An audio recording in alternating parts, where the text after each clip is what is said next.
Imposter syndrome is the internal psychological experience of feeling like a fraud, despite the success you may have achieved. It's estimated that 70% of people will suffer from imposter syndrome at some point in their life. Now, imposter syndrome can be difficult to overcome, but thankfully, there are strategies to help mitigate its effects and boost your confidence.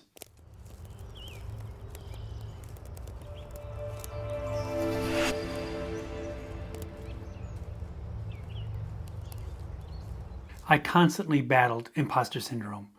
I wrestled with it my entire professional career, and it was even an impediment to me starting this channel. But the fact that you're watching this video right now is proof that imposter syndrome can be overcome. For me, imposter syndrome stemmed from two main things: coming into my profession in a non-traditional way, sort of backing into it, so I felt I couldn't be as knowledgeable or as competent as my peers.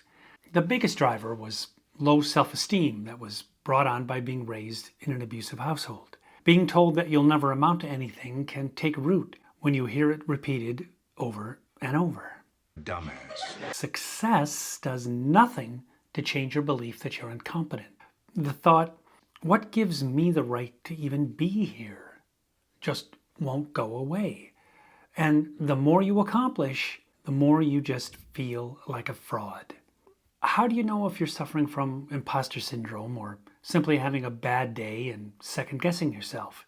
If you find yourself consistently experiencing self-doubt, feeling anxious and nervous in professional situations, and engaging in negative self-talk, well, it's very possible you might suffer from imposter syndrome.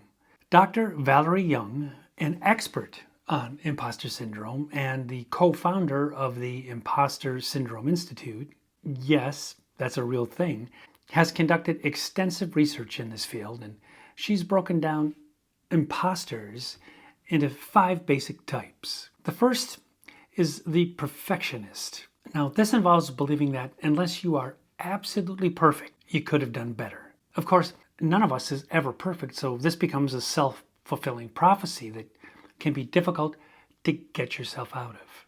Next is the expert.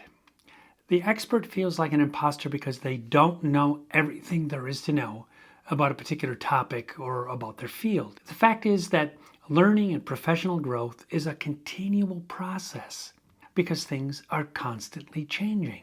Next up is the natural genius.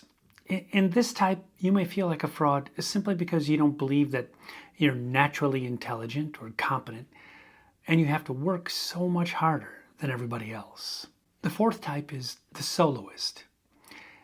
It's also possible to feel like an imposter if you have to ask for help to reach a certain level or status. Since you couldn't get there on your own merit, you question your competence. And finally, there's the super person. This type involves believing that you must be the hardest worker or reach the highest levels of achievement, and if you don't, well, then you must be a fraud. I mostly fell into categories 1 and 2. I also felt like I never deserved the success that I achieved or felt like I belonged. It's certainly an added challenge when you constantly feel as though you're an outsider. Now, no matter which of these 5 types you feel you might fall into, the result is pretty much the same. Feelings of inadequacy, incompetence, anxiety, stress, and negative self-talk, which just serves to increase those feelings of inadequacy, incompetence, and anxiety. So, what can we do to try and overcome these feelings of being a fraud and an outsider? Well, here are 7 strategies that I used to help me fight my battle with imposter syndrome. Acknowledge achievements. Recognize and celebrate your accomplishments no matter how small you think they are. Attribute your success to your efforts and skills rather than luck or external factors. Keep a list and use it as a tool to remind yourself of your successes. Positive self-talk. Focus on your strengths and tell yourself that you deserve your achievements. Resist comparing yourself to others. Instead, remind yourself that you are capable and you're driving your own success.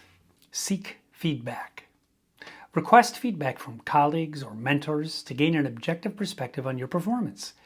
Positive feedback can counteract imposter feelings. Normalize mistakes. In my mind, every time I made a mistake, it was a terminal error. Don't do that to yourself. Take a breath and understand that making mistakes is a natural part of learning and growing. Professional development. Invest in your skills and knowledge through continuous learning. This can boost your confidence and competence in your field and introduce you to new peers. Support networks. Build a support network of peers who understand your experiences. Joining a professional organization can put you in touch with others you can reach out to for advice and remind you that you are not alone. Most times you're going to find that your peers are struggling with the very same things you are. Mentor others. Teaching or mentoring others can reinforce your own knowledge and skills, highlighting your competence and your expertise. I found this especially rewarding. You'll take away more from mentoring than you'll give. Overcoming imposter syndrome is an ongoing process. These practices can help you be more aware of your own triggers and help combat the onslaught of negative thoughts. With time and work, you can reduce its impact and improve your physical and emotional well-being. But my lived experience tells me that imposter syndrome never really goes away completely. If it ever becomes more than you can manage, don't struggle alone. Don't be afraid to seek professional help. Have you struggled with imposter syndrome? Tell me about your experience in the comments below. Thanks for viewing this video.